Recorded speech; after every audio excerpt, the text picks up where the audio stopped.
Hindi marunong magsinungaling ang ilaw sa umaga.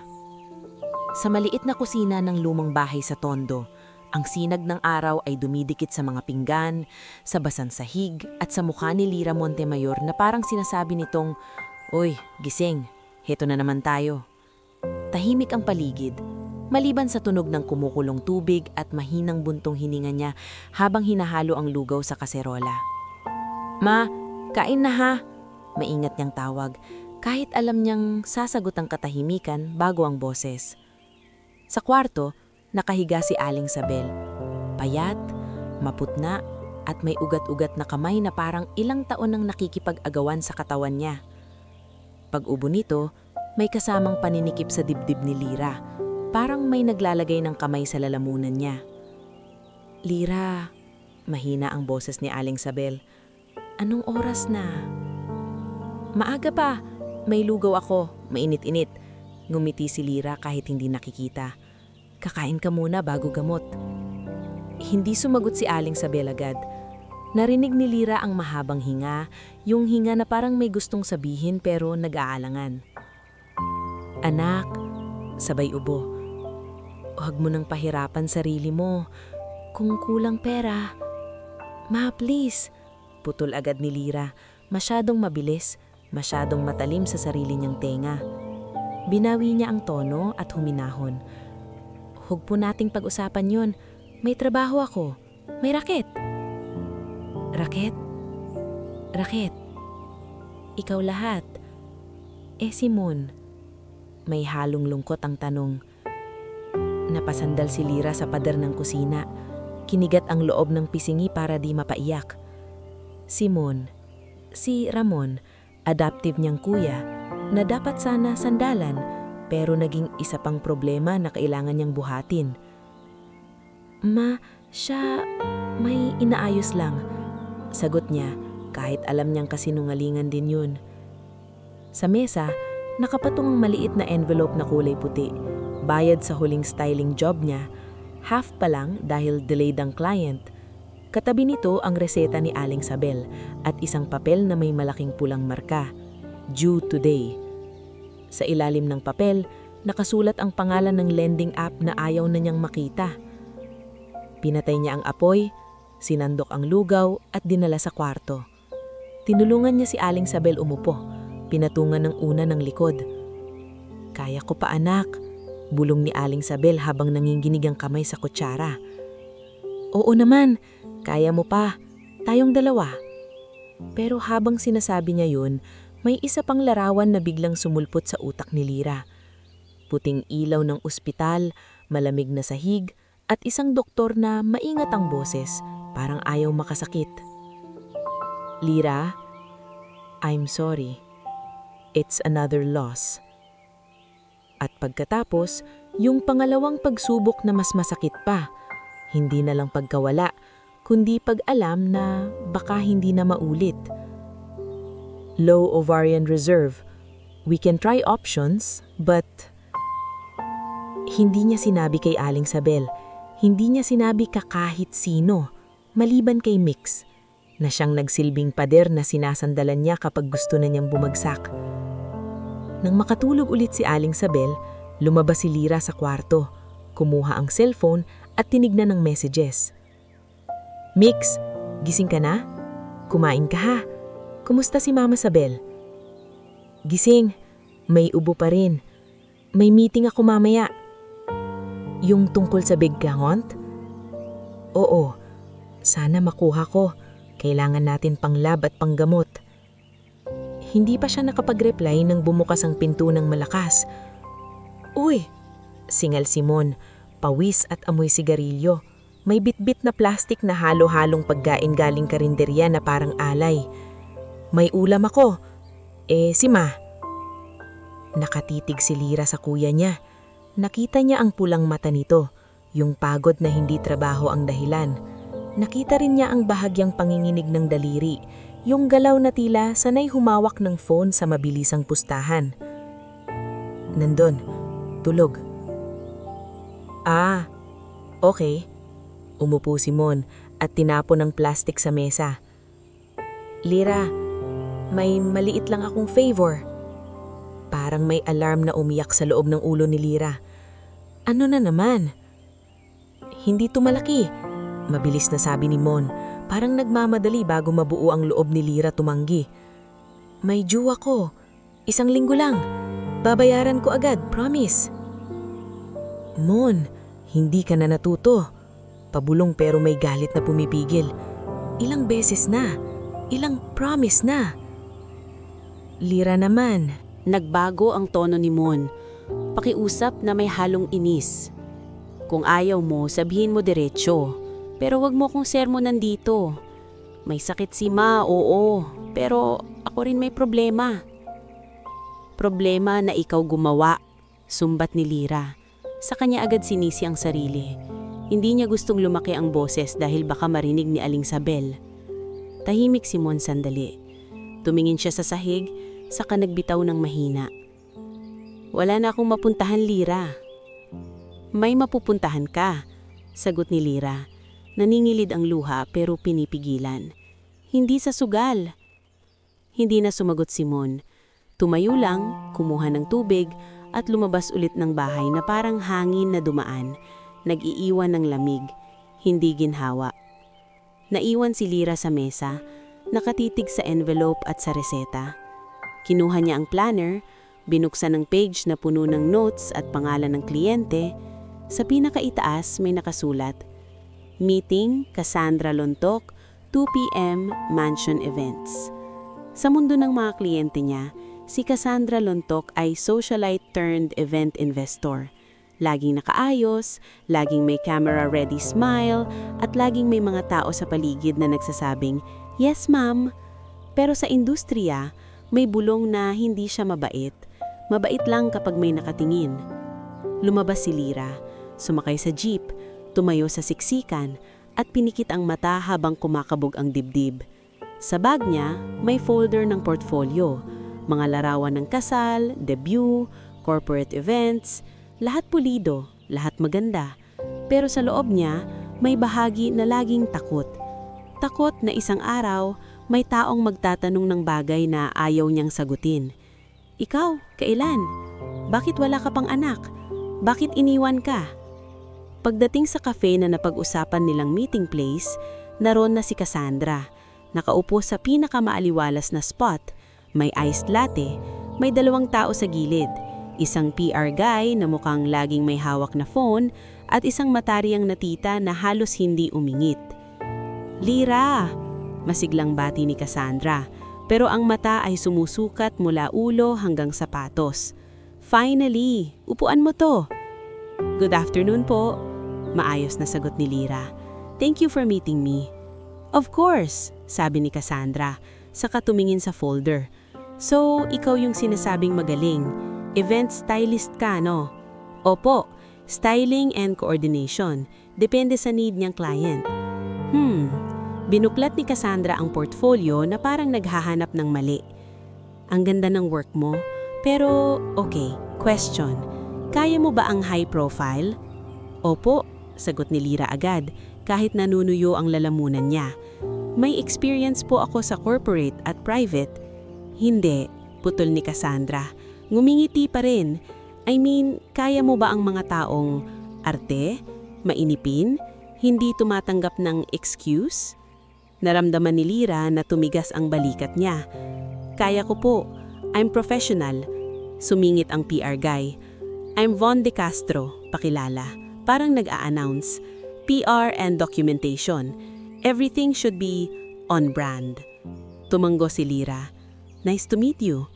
Ang tita naman, walang pakilala. Tumitig lang. Hindi ba ikaw yung Lira? Yung napabalita noon na iniwan ng fiancé? Parang may pumitik sa dibdib ni Lira. Hindi siya gumalaw. Hindi rin siya ngumiti. Hindi ko po alam yan. Tss, sabat ni Cassandra.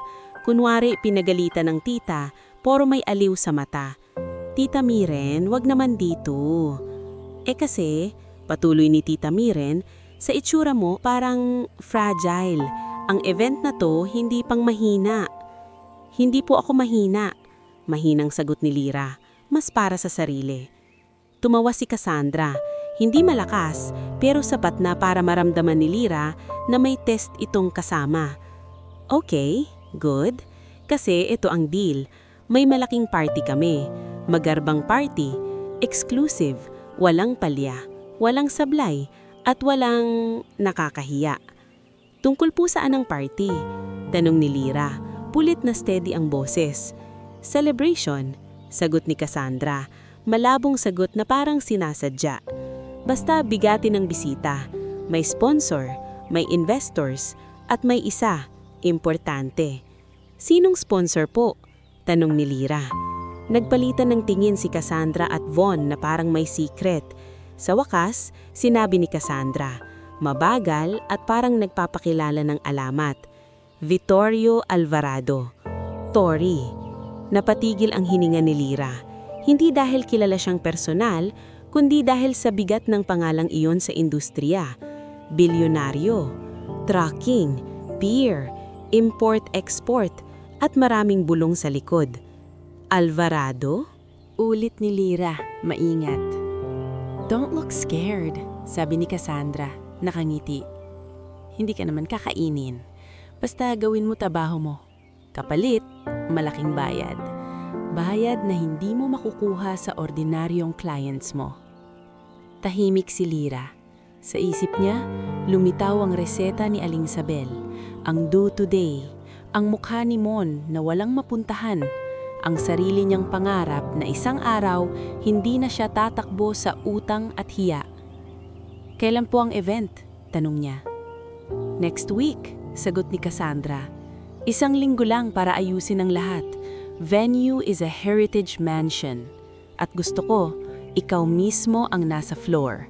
Hindi ka pwedeng mawala. Tumango si Lyra kahit ramdam niyang bumibigat ang sikmura niya.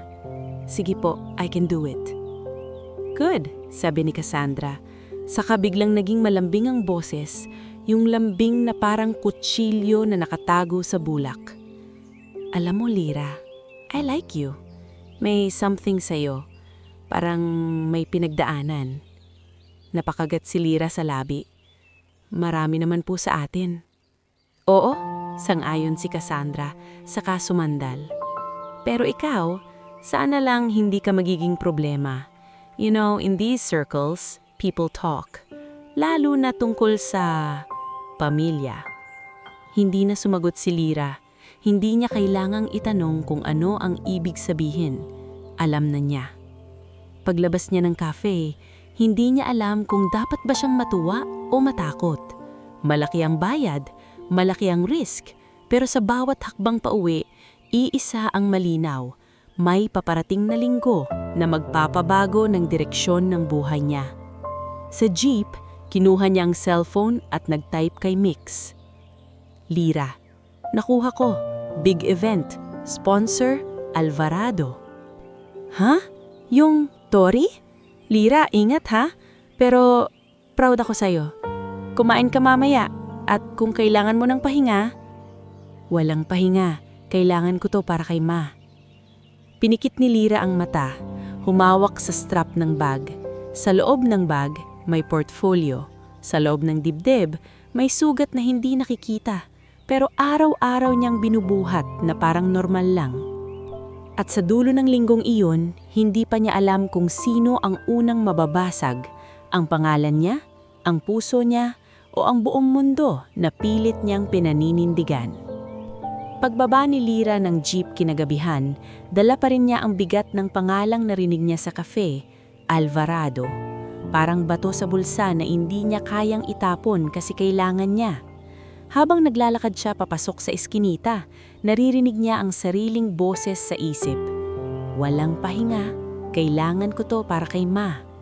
Sa loob ng bahay, nadatnangan niyang gising si Aling Sabel, nakasandal sa dingding, may kumot sa balikat kahit mainit. Anak, ang tagal mo, mahina nitong sabi. Nag-meeting lang po, Ma. Lumapit si Lyra at hinalikan ang noo nito.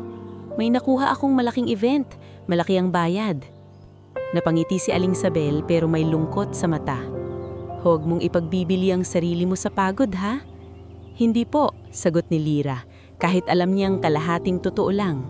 Ayos lang ako. Sa sulok ng sala, naroon si Mon, si Ramon, nakaupo, hindi tumitingin, may hawak na phone, mabilis ang scroll, parang may hinahabol. Pagkakita kay Lyra, tumayo ito nung ngumiti ng pilit. "Uy," sabi ni Mon, kunyari kaswal. "May good news ka raw?"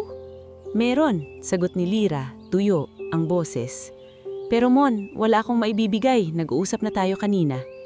"Hindi ako humihingi ngayon," sagot ni Mon, mabilis. "Gusto ko lang sabihin na ingat ka, big event yan, baka ano?" Tumingin ng diretsyo si Lyra. Hindi nakasagot si Mon, napakamot lang, parang napahiya na may alam siya pero ayaw niyang sabihin. "Basta, ingat."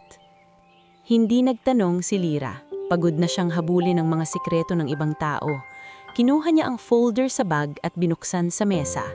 Sinulat niya sa papel ang mga kailangan: venue ocular, supplier calls, timeline, staff list, contingency plan. Sa ilalim, naglagay siya ng malaking paalala: no excuses, no sablay. Kinabukasan, maaga pa lang, kumatok na si Mick sa bahay. Naka-scrubs pa, amoy alcohol at menthol, amoy ospital na matagal nang naging bahagi ng buhay ni Lyra. "Oh, ito," sabi ni Mix, inilapag ang paper bag. "Tinapay at gatas, kumain ka, naghihingalo ka na sa kape." "Mix, thank you," mahinang sagot ni Lyra. "Pasensya ka na, kailangan ko talagang kumayod." Hindi ako nandito para pigilan ka, sabi ni Mix, tinapik ang balikat niya.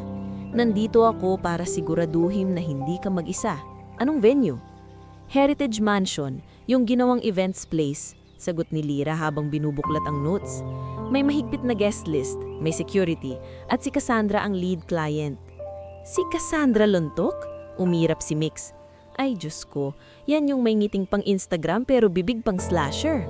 Tumawa si Lyra ng konti pero hindi umabot sa mata. "Kaya ko to." "Kaya mo," ulit ni Mix, "pero dapat alam mo rin kung kailan ka lalaban." Pagdating ni Lyra sa venue para sa ocular, sinalubong siya ng lumang halimuyak ng kahoy at varnish, halo ng mamahaling pabango ng staff. Sa gate pa lang may guard na tumingin sa kanya mula ulo hanggang paa tapos nagtanong ng walang ngiti. "May appointment po?" "Meron po," sagot ni Lyra. Inilabas ang printed email. "Lyra Montemayor, event stylist." Tinawag ng guard ang isang tao sa headset. Ilang segundo may lumabas na babae na naka-blazer, matulis ang tindig. "Miss Montemayor," tanong nito. "I'm Dahlia, venue manager. Follow me." Habang naglalakad sila sa hallway, napansin ni Lyra ang mga kamera sa sulok, ang mga exit signs, ang bigat ng pinto. Lahat parang sinadya para ipaalala kung sino ang may kontrol. "Mahigpit po ba talaga security dito?" tanong ni Lyra. "Depende sa kliyente," sagot ni Dahlia, walang emosyon. "Ngayon, very strict. May sponsor po kasi." Hindi na kailangang ipaliwanag. Alam na niya. Sa main hall, nag-text si Lyra sa team niya. Jao Jalandoni, head coordinator; Rica Velez, makeup artist na laging may emergency kit; Nestor or Tors Abad, sound tech na tahimik pero palaging may solusyon; at Bambi Roque, florist na artistang mag-isip. Pagdating nila, sabay-sabay ang reklamo. "Grabe, ang laki!" bulaslas ni Bambi. Umiikot ang mata sa chandelier. "Lyra, dito talaga? Parang may multo sa taas." "May multo pero mas nakakatakot yung budget." Biro ni Tors, hawak ang tape measure. Si Jao naman, seryoso. "Okay Lyra, sabihin mo na, ano ang pinakamalaking risk dito?" "Cassandra," sagot ni Lyra agad at napatawa kahit sandali.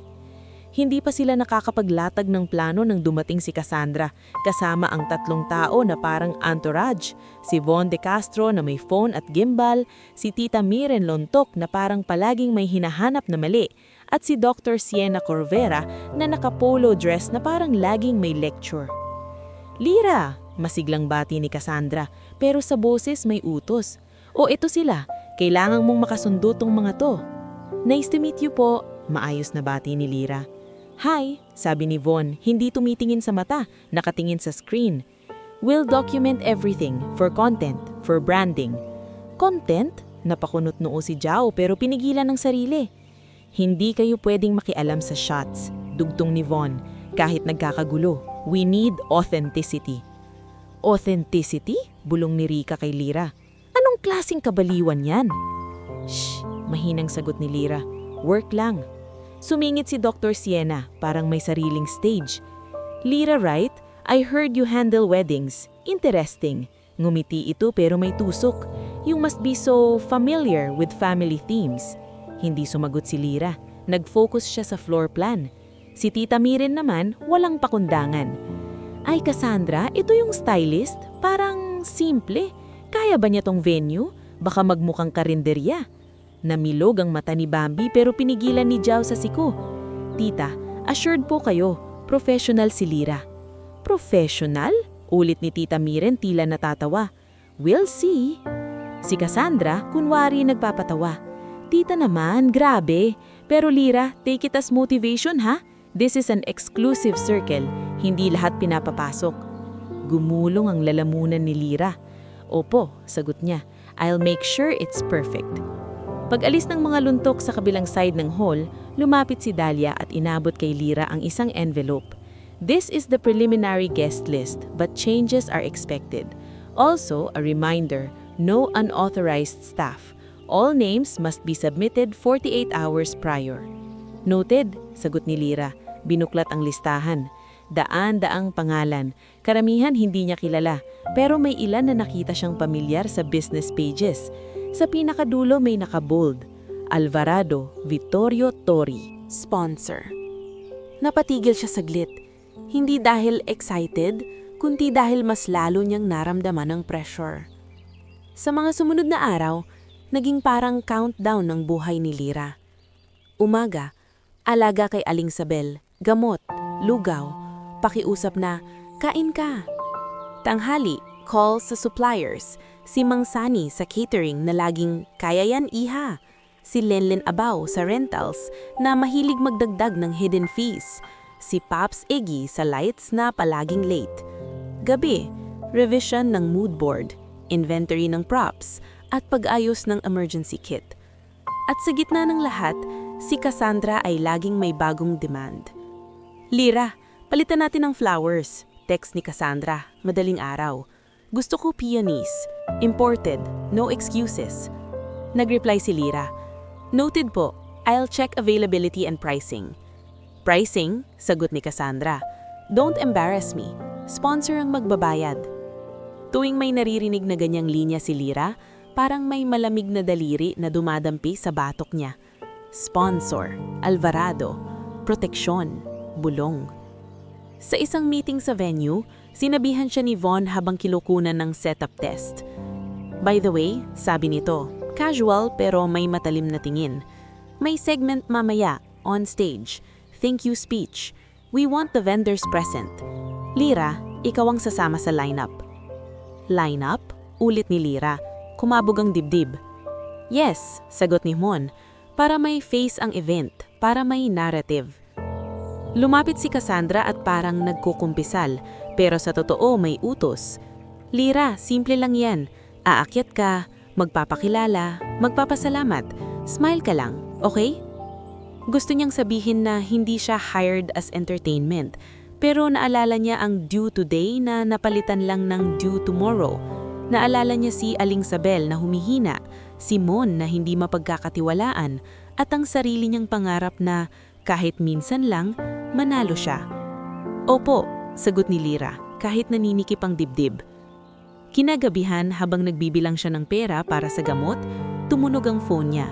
Simon. Ano? Sagot ni Lira, pagod. Lira, sabi ni Mon, halos pabulong. May mga tao dito kanina, nagtatanong tungkol sa'yo. Napatayo si Lira. Sino? Bakit? Hindi ko alam, sabi ni Mon, nanginginig ang boses. Sabi nila, work mo daw, big event. Tapos tinanong nila kung saan ka nakatira. Anong sinabi mo? Tumalim ang boses ni Lira. Wala, mabilis na sagot ni Mon. Wala kong sinabi, pero Lira, ingat ka. Parang hindi normal.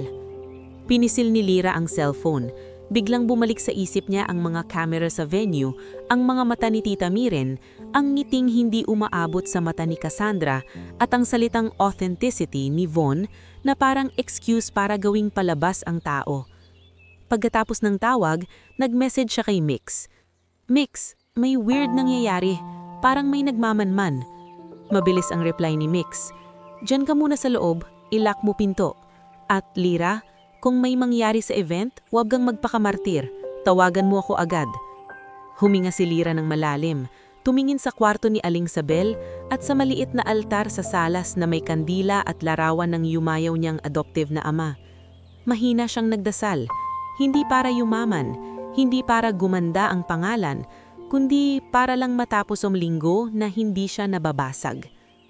Kinabukasan, sa huling venue walkthrough bago ang party, nagsama-sama ang team niya sa gitna ng hall.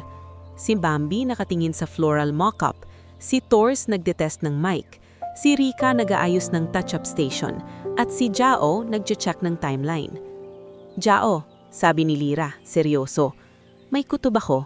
Parang may setup. Anong setup? Tanong ni Lira, pero alam na niya. Yung on-stage thing, sagot ni Jao. Hindi normal na vendor ang pinapastage sa ganitong klaseng crowd at ang mga tao nila, ibang klaseng tumingin. Napalunok si Lira. Kailangan ko lang matapos. Kailangan mo ring protektahan sarili mo, sabat ni Rika. Hindi porket trabaho, tatanggapin mo lahat. Sa gilid, narinig ni Lira ang tawanan ni Cassandra at Tita Miren habang si Von nakatutok ang kamera sa mga staff na nagmamadali. Si Dr. Siena nakikipag-usap sa isang babae sa cocktail area, hawak ang wine glass kahit hindi pa event day. Sa sandaling iyon, naintindihan ni Lira kung bakit parang hukuman ang pakiramdam ng venue. Dahil may mga taong hindi pumunta para mag-celebrate, pumunta sila para manimbang ng tao, para humanap ng kahinaan, para gawing kwento ang sakit ng iba. At habang pinipilit niyang magmukhang kalmado, iisa ang malinaw sa puso niya. Pagdating ng party, hindi lang dekorasyon ng susubukin, pati dignidad niya. Pagdating ng araw ng party, ang venue ay hindi na lang Heritage Mansion. Para na itong ibang mundo. Isang mundong may sariling batas, sariling wika, at sariling uri ng ngiti. Sa labas pa lang, nakapila ang mga sasakyan na may tinted na bintana, may driver na nakabarong, may guard na naka-earpiece. Sa gate, may dalawang metal detector na hindi naman pangkaraniwang event. Sa magkabilang sulok, may mga lalaking hindi mo alam kung guests o security. Pero pareho ang tindig, alerto, tahimik, at hindi basta-basta pinapansin. Sa backstage corridor, hawak ni Lira ang clipboard na parang panangga. Sa bawat check niya ng timeline, pakiramdam niya may dumadagundong sa dibdib. Hindi dahil excited, kundi dahil alam niyang may mangyayari. Hindi niya lang alam kung anong klase. Okay, sabi ni Jao, mabilis at kontrolado habang tinitignan ang staff list. All vendors present, catering on standby, lights okay, audio. Audio good, sagot ni Tors. Tinapik ang mic receiver sa bulsa. Pero Lira, may extra mic sa stage na hindi natin request. Extra mic? Napakunot noo si Lira. Tumango si Tors. Kanina pa nakaset. Nakalabel VDC. Von, bulong ni Rika sabay irap. Siyempre. Sa gilid, si Bambi ay nag-aayos ng centerpiece na parang naglalagay ng huling pirma sa obra. Lira, kung may mangyari, huwag kang magpapaiyak dito ha. Masisira ang maskara ko sa'yo. Biro niya, pero sa mata niya, may tunay na kaba. Gumiti si Lira. Pilit. Hindi ako iiyak. Pero sa isip niya, may boses na mas totoo. Sana, hindi ako maiyak. Pumasok si Von sa hallway, naka-black polo, may gimbal sa kamay, at may dalawang assistant na may extra batteries. Guys, we're rolling, anunsyo niya na parang direktor. We want raw reactions. Don't block the lens. Hindi ito shooting. Sumingit si Jao. Mahinahon pero may diin. Event to. Gumiti si Von. Everything is content now.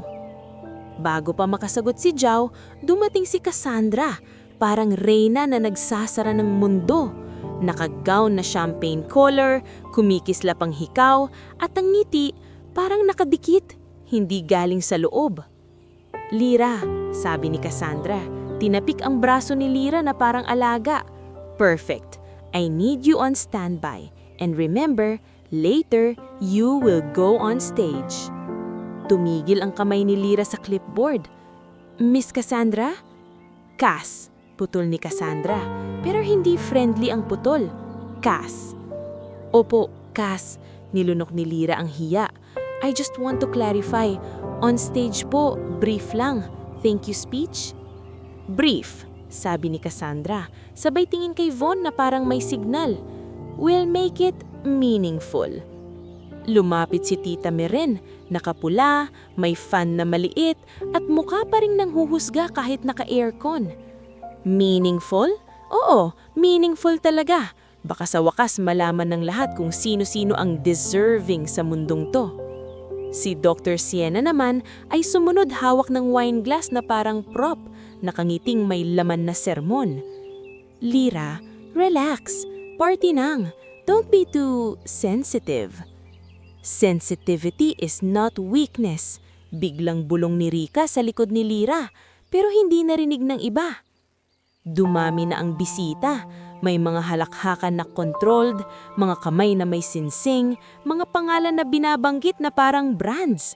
Sa gitna ng lahat ay si Lira ay gumagalaw na parang anino.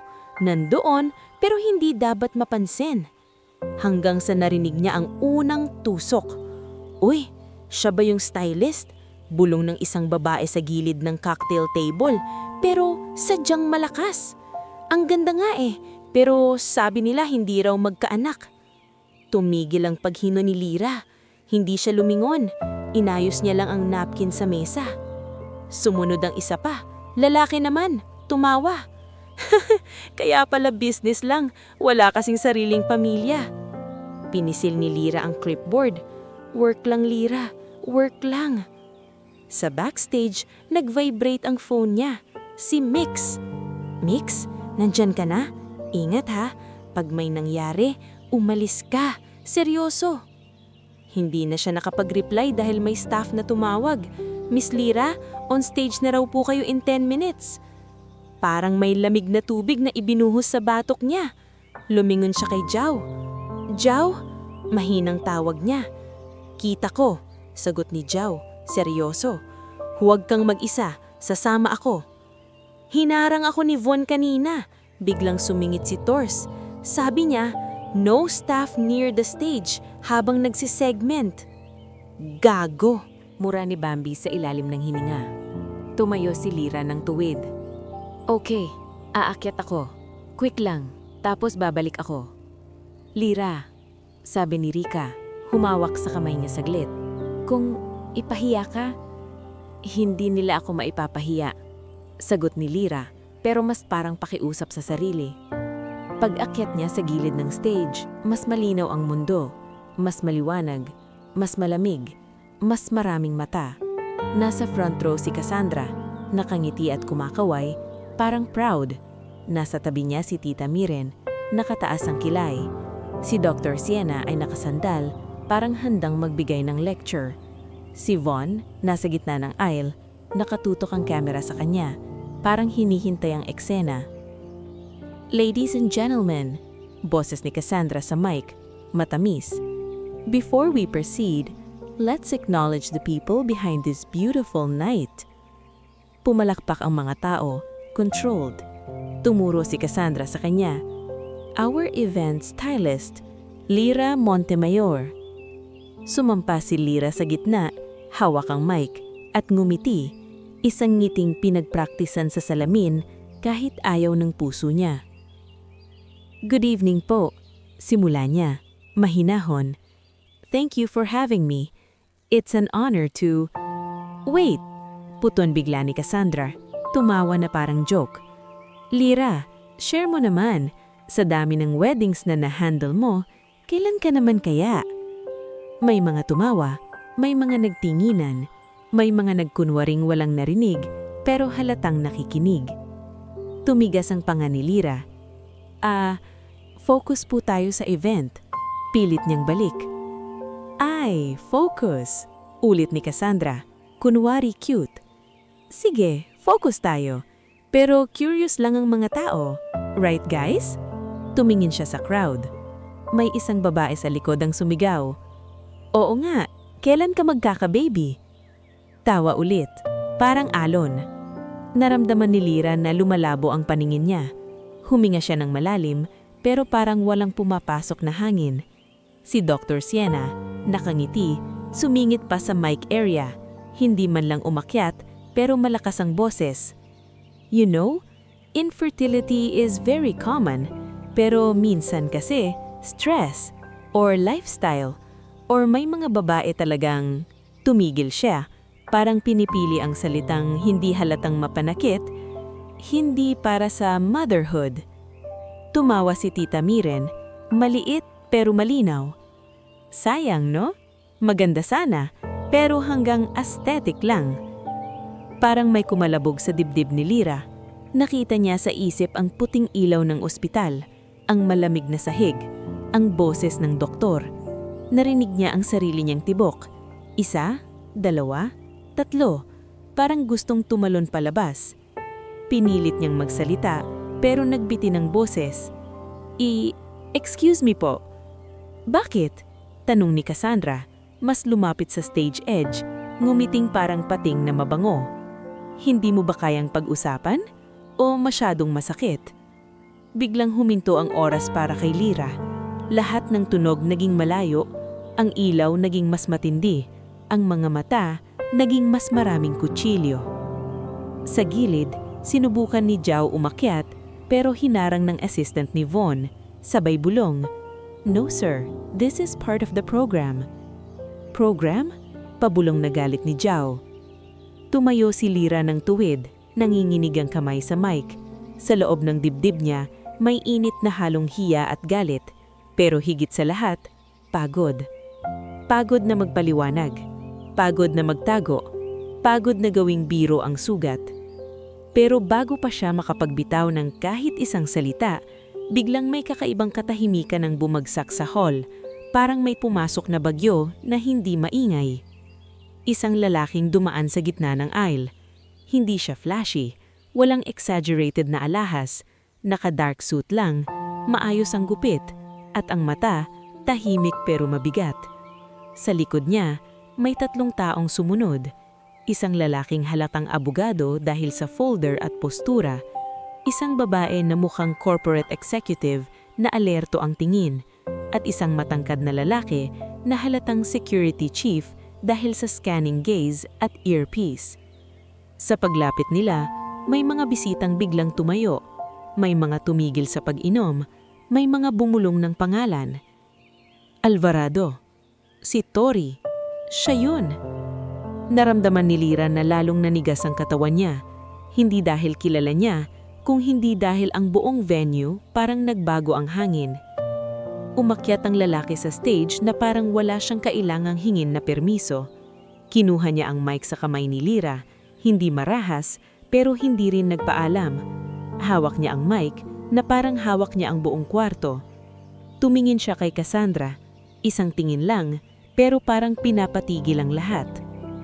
Tapos na yang kabastusan. Sabi niya, malamig at malinaw. Napatigil si Cassandra. Tori, I was just... Just what? Putol niya. Hindi siya sumigaw, pero mas nakakatakot ang hindi sumisigaw. Ginagawang punchline ang isang tao. Tahimik ang hall. Lumingon siya sa crowd, saka bumalik ang tingin kay Lyra. Diretso, walang halong laro.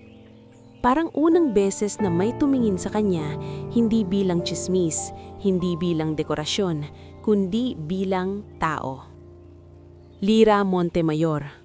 Banggit niya sa pangalan niya at biglang lumalim ang tibok ng puso ni Lyra. Ikaw ang gusto kong mapangasawa. Parang may sumabog na hangin, may nahulog na baso sa malayo, may mga napasinghap, may mga napatawa sa gulat, yung tawang hindi alam kung tama o mali. Si Cassandra namutla, si Tita Miren napaupo na parang nawalan ng buto. Si Dr. Sienna biglang tumahimik, hawak ang wine glass na halos mabitawan. Sa gilid ng stage, mabilis na gumalaw ang abogado at executive. Ate Leandro Kimson, mahinang sabi ng abogado sa venue manager. Please clear the area clear. Ang babaeng executive naman, si Mariel Day, ngumiti ng maliit pero matalim ang tingin kay Von na nakatutok pa rin ng kamera. Turn that off, malamig niyang utos. Now. Kontento, tangka ni Von. Isang tingin lang mula sa security chief, si Gavino Reliosa, at umurong si Von na parang biglang naalala kung paano matakot. Si Lira hindi gumalaw. Para siyang nakapako. Hindi niya alam kung dapat ba siyang umiyak, tumawa, o tumakbo. Ang utak niya naghahanap ng logic, pero ang puso niya sumisigaw. Bakit ngayon? Bakit dito? Kinuha niya ulit ang mic, dahan-dahan, parang natatakot na totoo ang hawak niya. Sir, naninginig ang boses niya. Hindi po ito pelikula. Tumingin si Tori sa kanya, walang singil, pero may lambot sa mata na hindi niya inaasahan. Hindi, totoo to. At ayokong may umatake sa'yo habang nanonood lang ako. Pero, naputol si Lira. Paano niya sasabihin ng hindi mo ako kilala? Paano niya sasabihin ng may sugat ako? Paano niya sasabihin na ang ganitong salita sa ganitong lugar ay maaaring magwasak sa kanya? Sa ibaba, narinig niya si Cassandra, halos pabulbong pero puno ng galit. Lira, ano to? Scripted ba to? Gusto ni Lira sumagot pero hindi niya kaya. Tumingin siya sa crowd, mga matang naguguluhan, mga matang naniniwala, mga matang naghahanap ng tsismis. At sa gitna ng lahat, naramdaman niya ang sarili niyang hininga. Paikot-ikot sa dibdib, naghahanap ng lakas. Si Jao, sa wakas, nakalapit sa stage stairs. Sumigaw siya ng mahina. Lira, nandito ako! Si Mix naman tumawag sa phone niya, vibrate ng vibrate sa bulsa niya pero hindi niya mahugot. At sa sandaling iyon, sa ilalim ng ilaw at mga matang nag-aabang, alam ni Lira na ang buhay niyang pinipilit niyang kontrolin ay biglang nilagyan ng panibagong direksyon. Hindi niya pa alam kung ito ba ay pagliligtas o panibagong pagsubok. Sa ilalim ng puting ilaw ng stage, pakiramdam ni Lira ay may dalawang mundo na sabay na nagbabanggaan sa dibdib niya. Ang mundong pinagtatawanan niya kanina at ang mundong biglang tumahimik dahil sa isang pangalang binigkas, Alvarado. Hindi pa rin siya nakagalaw. Nakahawak siya sa mic na parang hindi niya alam kung kanino ito dapat ibalik, sa sarili niyang boses o sa katahimikang kumakain sa kanya. Lira, marahan ang tawag ni Tori, malapit pero hindi mapang-angkin. Hindi siya ngumiti, hindi rin siya nagpakitang hero sa kamera. Ang tono niya ay parang taong ayaw manakit pero handang tumayo. Sa ibaba, nagpakawala si Cassandra ng pilit na tawa, parang sinusubukang ibalik ang kontrol sa esena. Okay, everyone relax, it's just... Tumingin siya kay Von na parang humihingi ng tulong. Right? Pero wala nang tumawa. Hindi na ito nakakatawa. Hindi na ito moment. Ito ay sugat na nabuksan sa harap ng lahat. Lumingon si Mariel Day kay Von na nakatayo pa rin sa aisle. I said, turn that off. Ulit niya, mas malamig ngayon. Ma'am, this is for PR. Tangka ni Von, pero halatang kumukupas ang tapang. Isang hakbang lang palapit si Gavino Reliosa, security chief, at biglang nawala ang boses ni Von. Dahan-dahan niyang ibinaba ang kamera. Si Ate Leandro Kimson naman lumapit sa venue manager na Dalia. Please clear the stage area and kindly instruct your staff to stop unauthorized filming. Noted, sir. Sagot ni Dalia. Halatang nanginginig ang respeto. Si Jao, nakatayo sa gilid ng stage stairs, nakatitig kay Lira. Lira, okay ka lang? Bulong niya. Pero narinig ni Lira ang panginginig. Hindi takot, kundi galit para sa kanya. Huminga ng malalim si Lira. Sa kanya inangat ang mic, pero hindi para magpasalamat o magpaliwanag. Para lang makalabas sa bitag. Excuse me po. Mahina niyang sabi sa crowd. Kailangan ko lang po. Naputol siya. Hindi niya alam kung anong salita ang tama. Hangin? Pahinga? Dignidad? Let her pass, biglang sabi ni Tori sa mic, diretsyong utos sa mga nasa harap. Hindi na kinontra ng kahit sino. Para bang may invisible na pader na gumalaw at nagbukas ng daan. Bumaba si Lyra mula sa stage, halos hindi niya naramdaman ng hagdan. Sa pagdaan niya sa aisle, narinig niya ang bulungan. Pero ibang klaseng bulong na, hindi tawa, kundi pagtataka, paghanga, at gutom sa chismis. Siya yun? Bakit siya? Alvarado ha? Grabe. Pagdating niya sa backstage corridor, sumunod si Zhao, si Rika, si Bambi at si Tors, parang bodyguards na kaibigan. Sa likod nila, naroon si Mick sa phone, tumatawag ng tumatawag. Sa bulsa ni Lyra, parang bato ang cellphone, hindi niya mahugot. Lyra, upo ka, utos ni Rika. Inilagay siya sa isang bench. Huminga ka. Inhale, exhale. Hindi ko alam. Bulong ni Lyra, nanginginig ang kamay. Hindi ko alam kung ano yun. Alam ko kung ano yun, singit ni Bambi. Galit ang mata. Kupal sila at may dumating na mas kupal sa kanila, pero sa pagkakataong to, pumabor sa'yo. Bambi, saway ni Zhao, pero hindi niya rin maitago ang sama ng loob. Lyra, listen, hindi ka nag-iisa, okay? Hindi ka nag-iisa. Bago pa makasagot si Lyra, bumukas ang pinto sa koridor. Pumasok si Mariel D, kasunod si Attorney Leandro at si Gavino. Sa likod nila, si Tori, hindi nagmamadali, hindi nagmamagaling. Miss Montemayor, for clarity, Mr. Alvarado is not asking for anything tonight. We're just ensuring your safety and dignity. If you prefer, we can escort you home. Home? Ulit ni Lyra. Biglang naalala ang tawag ni Mon. May nagtatanong ng address niya. May malamig na kirot sa tiyan niya. Sir, may nagtanong kanina sa bahay. Sabi ng kuya ko, may mga tao. Naghahanap ng address ko. Nag-iba ang tingin ni Gavino. Tumalim. When was this? Kanina. Kagabi. Sabi ni Lyra. Hindi ko alam kung connected. Nagpalitan ng tingin si Mariel at Attorney Leandro. Si Tori, hindi nagpakita ng gulat. Parang hinaasahan. Miss Montemayor, after this event, your name will be in the air. People will dig. That's why we'll handle security measures if you allow. Security? Napakunot noon ni Lyra. Sir, ayoko po ng gulo. Hindi mo hinahanap ang gulo, pero hinahanap ka ng gulo kapag may mga taong gustong gamitin ka. Sa labas, narinig nila ang boses ni Cassandra. Malakas, pilit masaya. Everyone, let's continue the program. Drinks are on us. Parang walang nangyari. Parang kaya niyang burahin ang kahihiyan niya sa pamamagitan ng alak at tugtog. Pero hindi kaya. Pagbalik ni Lyra sa gilid ng hall, hindi sa stage, naroon pa rin ang mga mata. May mga bisitang lumalapit, nag-aalok ng sympathy na halatang may kasamang curiosity. Hi Lyra, sabi ng isang babae na hindi niya kilala pero halatang alta. I'm Corinne Vida de la Fuente. Just wanted to say, you handled yourself well. Thank you po, sagot ni Lyra, maingat. Sumunod ang isang lalaki. I'm Gio Manlapaz, Logistics. If you need contacts, let me know. Parang biglang naging useful si Lyra sa kanila dahil may pangalan na tumabi sa kanya.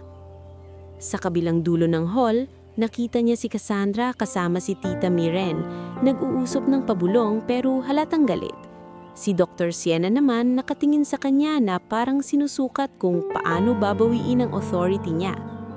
Si Von naman ay nakatelepono, mukhang nagmamadali. Siguro nagpapadala na ng clips sa kung sino.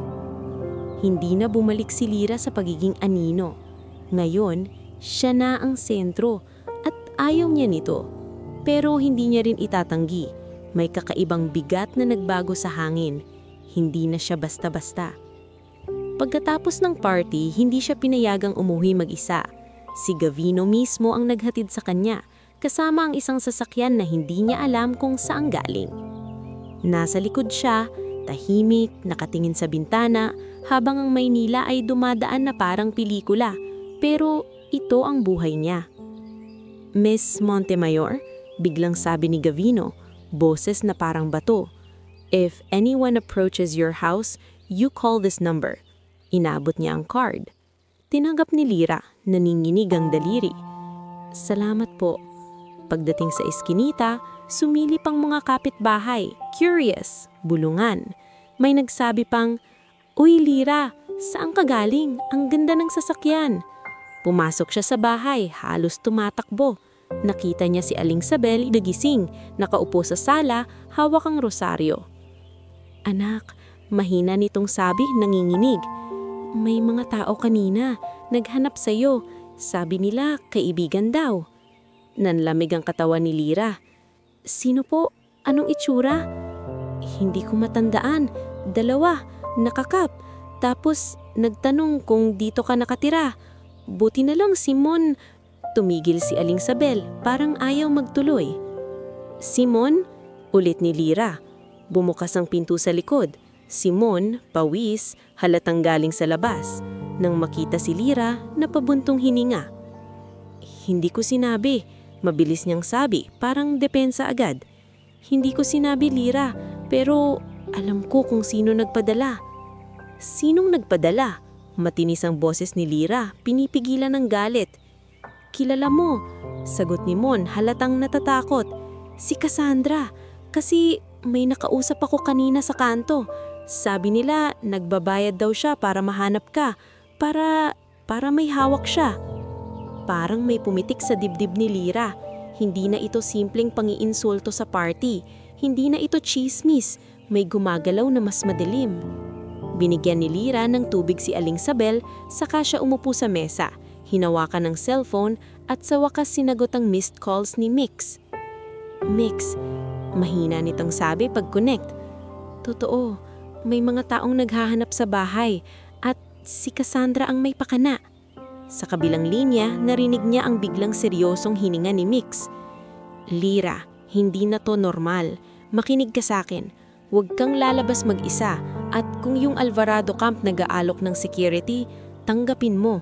Hindi dahil utang ng loob, kung hindi dahil may banta." Pinikit ni Lira ang mata. Naalala niya ang tingin ni Tori. Hindi man pang-angkin pero parang may alam sa ganitong mundo. Naalala niya ang sinabi niya, "Hindi mo hinahanap ang gulo, pero hinahanap ka ng gulo." Kinabukasan, paggising niya, unang bumungad sa kanya ang notification sa phone, mga messages, tags at links. May video, may mga captions na, "Baog na event stylist, inago ng mafia boss." "Gold digger alert." Scripted ba ito? May mga comments na nanlalait, may mga nagpapanggap na concern, may mga nagsabing, "Deserve mo yan," at may mga nag-uudyok na parang gusto pa ng dugo. At sa gitna ng feed, nakita niya ang isang post mula sa page ni Von. Edited clip, may dramatic music, pinuto lang mga parte kung saan siya pinandirian at iniwan lang ang part na parang proposal. Para magmukhang palabas. Parang sinuntok si Lira sa sikmura. Tinawagan niya si Jao. "Jao, kumalat." "Ako rin nakita ko," sagot ni Jao, galit. "Lira, pinapaikot nila. Pero may resibo tayo. May staff. May mga nakakita." "Hindi ko alam kung kakayanin ko," mahina niyang sabi. "Kayang-kaya mo," sagot ni Jao, mas matapang pa sa kanya. "At hindi mo to haharapin mag-isa." Sa hapon, dumating si Mariel Day sa isang simpleng cafe malapit sa ospital kung saan duty si Mix. Dinala niya si Lira doon, hindi sa mansyon, hindi sa opisina, sa neutral ground. "Miss Montemayor," sabi ni Mariel, inilapag ang folder, "I'll be direct. We can help contain the narrative and keep you safe. But we need your permission." "Anong kapalit?" tanong ni Lira, diretso. Walang paligoy-ligoy si Mariel.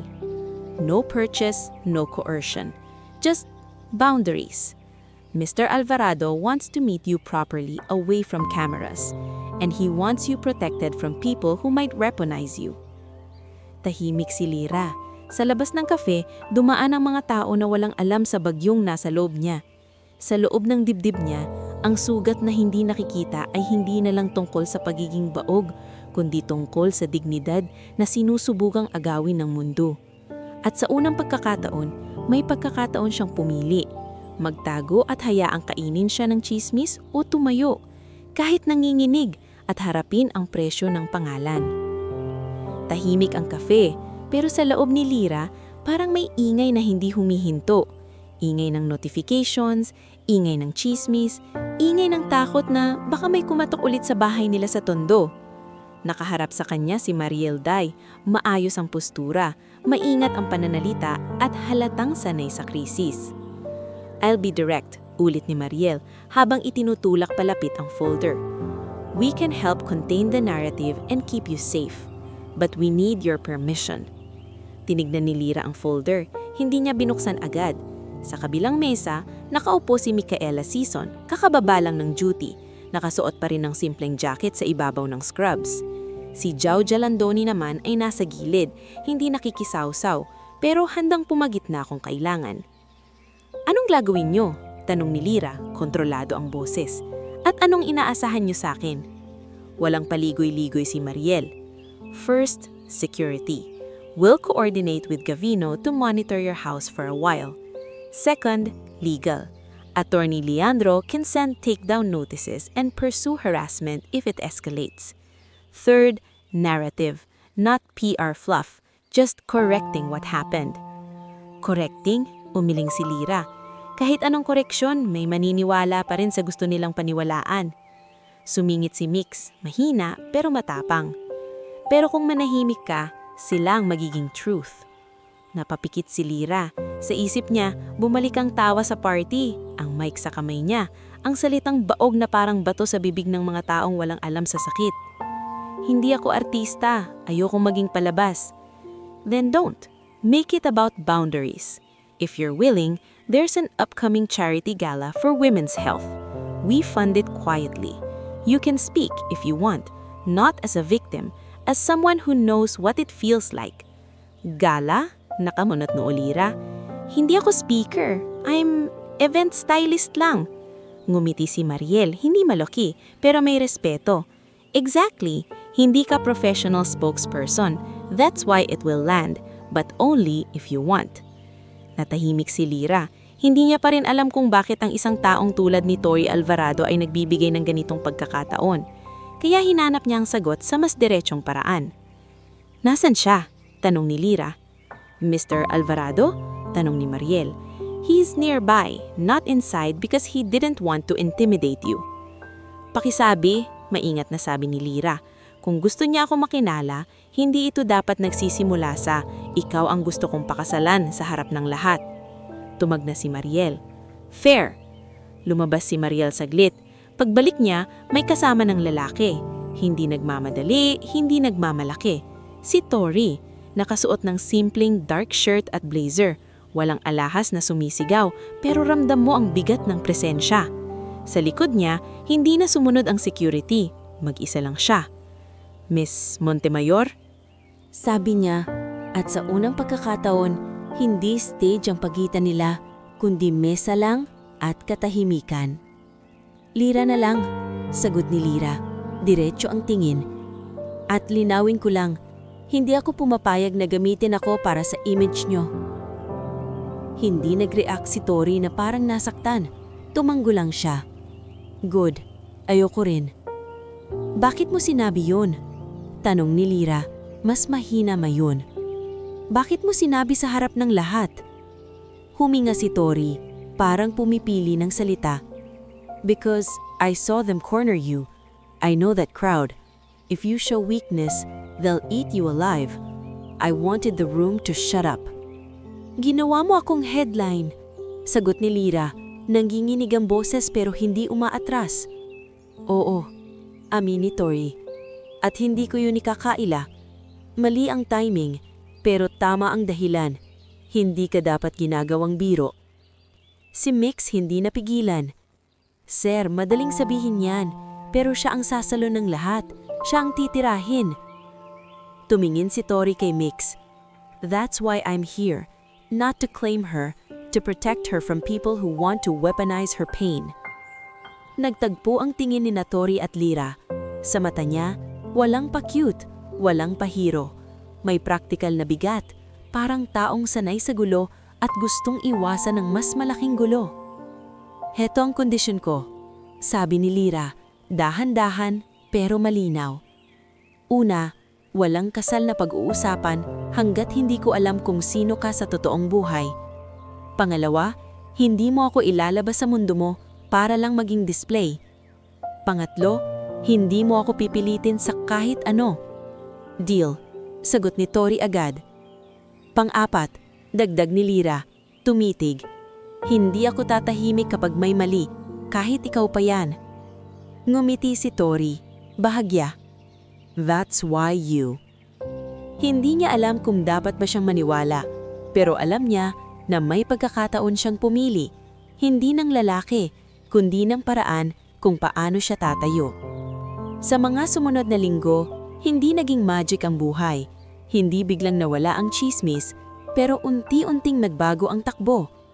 Una, sa bahay nila, dumating si Gavino isang gabi, hindi para manakot, kundi para maglagay ng ilaw sa labas, ayusin ang sarang gate, at mag-assign ng 2 tao sa kanto na bantay lang, hindi uniform, hindi halata. Safety lang, ma'am, sabi ni Gavino kay Lyra.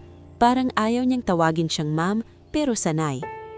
Ikalawa sa legal, si Attorney Leandro Kimson at ang team niya ay nagpadala ng notices sa page ni Von at sa ilang account na malinaw na gumagawa ng edited misinformation. Hindi agad nawala ang lahat, pero nabawasan ng mga bastos na post. Mas importante, may naipong ebidensya. Ikatlo kay Mon, isang gabi nadatna ni Lyra ang kuya niya sa sala, hawak ang bag, umiiyak pero pilit tinatago. Lyra, sabi ni Mon, paos, hindi ko na kaya. Hindi madaling maawa kapag ilang beses ka nang binigo, pero naalala niya si Aling Isabel na kahit ilang beses nasaktan, nagpatawad pa rin. Hindi dahil tama ang ginawa ni Mon, kundi dahil pamilya pa rin ang tingin niya. Kung hindi mo na kaya, then finally do something about it.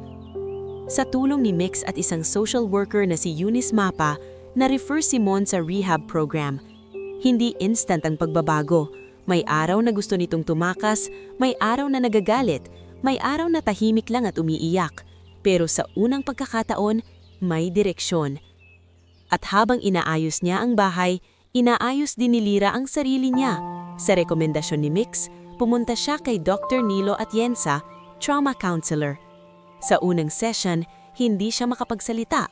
Sa pangalawa, umiyak siya ng tahimik.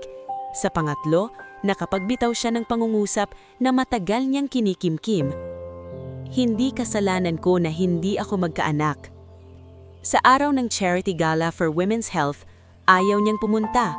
Ayaw niyang makita ang ilaw. Ayaw niyang marinig ulit ang bulungan. Pero naalala niya ang sariling pangako. Hindi siya mananahimik. Sa venue, isang hotel ballroom na hindi kasing yaman ng party ni Cassandra pero mas maayos ang aura. Nandoon si Mariel Dai, nakaputing suit, tahimik ang kilos. Nandoon si Tori, nasa likod lang, hindi nasa harap. Parang sinasabi, ikaw ang bira sa sarili mong kwento. Bago umakyat si Lyra sa stage, nanginig ang tuhod bla. Lumapit si Zhao at hinawakan ng kamay niya. Lyra, hindi mo kailangang maging perpekto. Kailangan mo lang maging totoo. Tumango siya. Pagharap niya sa mic, hindi niya sinimulan sa drama. Sinimulan niya sa katotohanan. Magandang gabi, sabi niya. Malumanay, pero malinaw. Hindi ako doktor, hindi ako celebrity. Event stylist ako, at isa kong babae na 2 beses nawalan at 1 beses sinabihang baka hindi na mangyari. Tahimik ang hall. Alam ko ang pakiramdam na parang kulang ka, na parang ang halaga mo ay nakasalalay sa bagay na hindi mo kontrolado. Pero ngayong nandito ako, gusto kong sabihin, hindi tayo kulang. Nasasaktan tayo, pero hindi tayo kulang. May mga pumikit, may mga umiyak, may mga tumango. Sa gilid, nakatayo si Dr. Pilar Monteverde, independent OB na inimbitahan ni Mix, handang magbigay ng medical context pagkatapos ng talk para hindi puro emosyon. At doon pumasok ang huling desperasyon ni Cassandra. Nang kumalat ang clips ng speech ni Lyra, sinubukan ni Cassandra na i-twist ulit ang narrative. Pinadala niya si Doktora Sienna Corvera sa isang small media circle. May dalang claim na may record si Lira na unstable, na dramatic at dangerous. Pero hindi na ito tulad ng dati dahil ngayon may mga taong handang tumindig.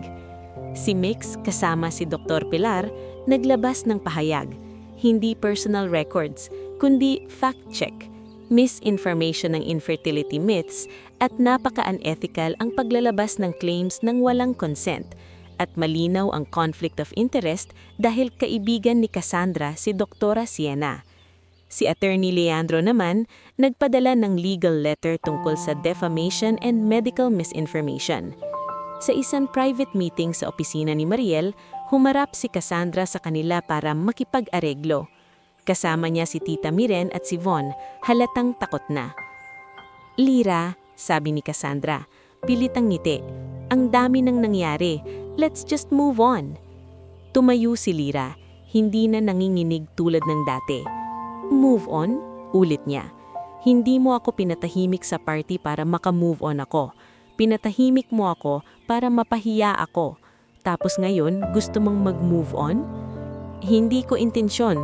"Stop," putol ni Lira. "Diretso. Hindi ako papayag na i-edit mo ulit ang katotohanan.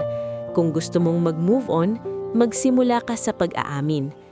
Hindi umimik si Cassandra, pero sa mata niya, halatang talo. Hindi dahil may mas makapangyarihan sa kanya, kundi dahil hindi na siya nakahanap ng kahinaan kay Lira. Sa kasabay nito, may mas madilim na laban sa mundo ni Tori. Isang pangalan ang lumitaw, Enzo Barameda, karibal sa logistics na pilit idinidikit kay Tori ang illegal shipment para pabagsakin siya. Pero dahil sa audit trail na pinatibay ni Mariel at sa legal strategy ni Attorney Leandro, nabunyag ang frame-up. Hindi naging balita sa mainstream, pero sa mundo nila, malaking lindol iyon. Sa halip na gumante ng madugo, pinili ni Tori ang mas mahirap. Linisin ang operasyon niya.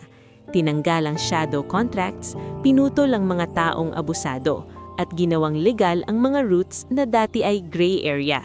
Hindi siya naging santo, pero may direksyon ng pagbabago.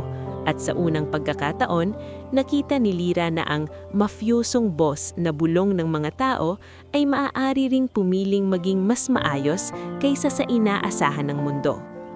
Isang hapon, ilang buwan matapos ang party, nakaupo si Lira sa maliit niyang bagong studio.